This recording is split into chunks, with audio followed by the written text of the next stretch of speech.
We started Oh, boy, Shirley, by the mid-60s, you're a household name. You had great success in your career, but less so in your personal life. Sadly, in 1965, you were divorced from the man who for many years had been both husband and manager, the late Kenneth Hume. It's a tough time for you facing the world alone and your critics alone, until 2 years later when you re-meet the man who was by your side tonight, Sergio. Tell us how that re-meeting happened, will you?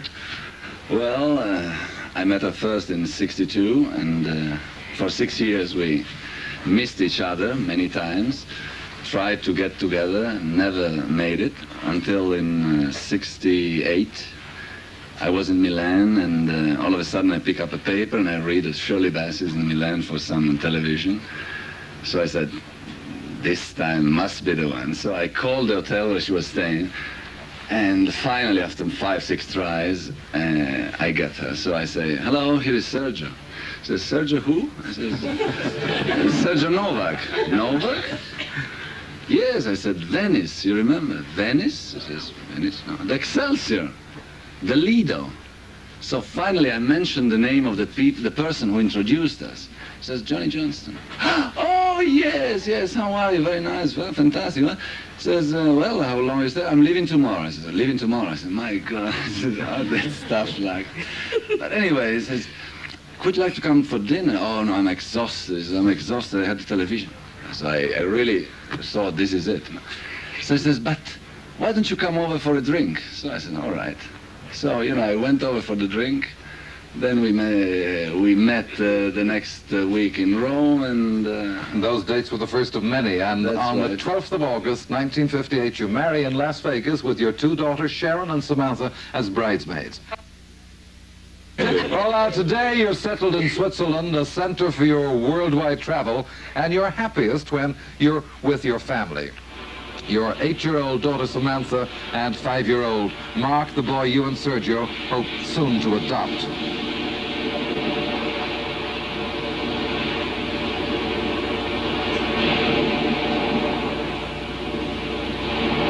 Tonight, too young to be here. They're tucked up in bed at home. But in fact, there was someone missing from that film. Your eldest daughter, Sharon, at boarding school near Geneva, but tonight she isn't. We've flown her here to share this moment with you. Sharon!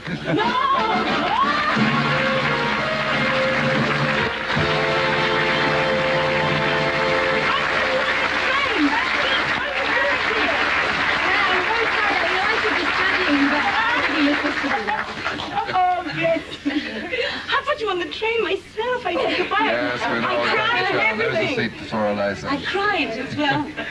Shirley, today you are one of the world's top cabaret.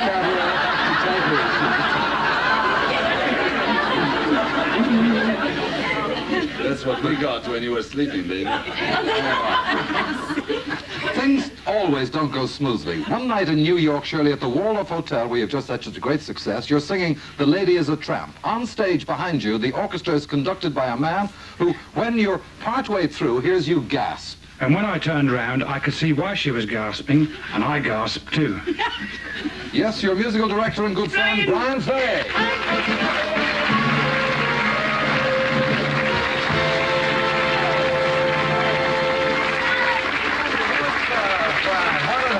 During that number then?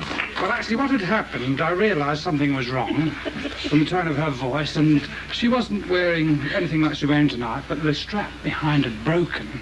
She was standing singing like this. So... What did you do? Well, I think I aged about half a century in 4 seconds. So I thought, well, at the end of the number, she has to go into the bumps and grinds sequence where she has to walk around with the microphone. So I thought, well, what can I do? So I went over and actually held the straps together behind her, and she did the business. We went... What would you do? I don't know. Was it like we got I like the song to 3 grams through my head. Da, da, da, da. That's don't like that deeper. That's why the lady is a tramp. Yes, I'm a tramp. And she finished the whole act like that. And the following day, it was in Earl Wilson's column, and the management of the Waldorf said, could we keep it in every night? They thought it was a big Thank you, Brian Fay. Thank you.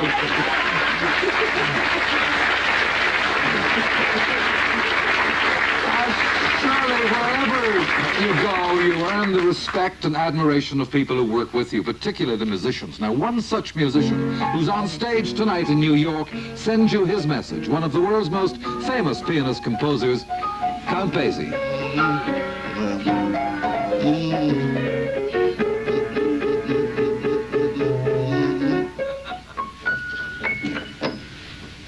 Guess who? Yes, Daddy. You know what? I'll tell you. Well, I'm here in New York at the Royal Box Americana, and I'm awfully sorry that I can't be there with you on your very special night, which is a very special night, which you so richly deserve. No, I can remember, Shirley, when we were together when you had your show, and the band and I were together with you, and it was such a ball doing the thing with you, and it was just great. You were just marvelous. And when I saw the show, we were all very excited and very wild about it. It was just great. And you know, it seems as though we've been missing each other all down the line, because we just missed you in Las Vegas, and we just barely missed you here in New York when you were at the Waldorf, and I got such wonderful news that you broke all existing records there.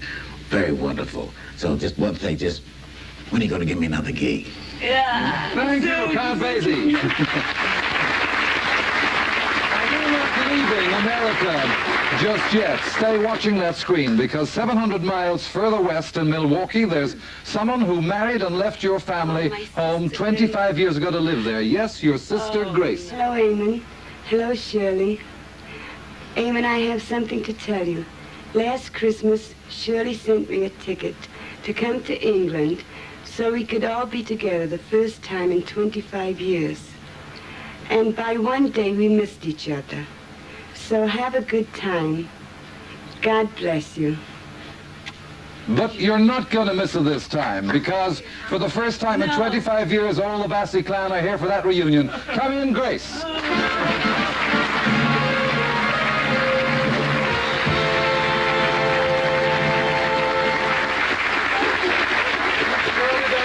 This is your life.